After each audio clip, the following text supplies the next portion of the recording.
In this video, I'm going to show you how you can use Street View on Google Maps. For more tutorials, make sure you subscribe, and let's get right into it. So to use Google Maps Street View, this is actually a really simple thing to do. So the first thing you will need to do is obviously head over to Google Maps, and then once you are on Google Maps, this is what it will look like.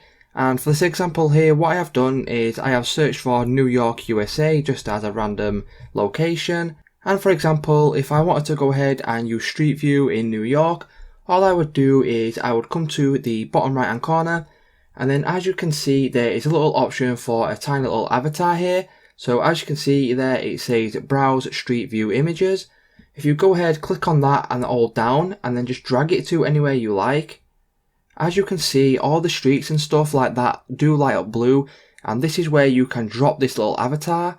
Whenever you drop this, it will take you on the Street View. So go ahead and pick a location. So I'll just put it here. As you can see, it has now taken me to the Street View version of Google Maps. And you can go ahead, look around, and then if you want to move around, you can use this little pointing arrow here. So that's how you can go ahead and use Google Street View.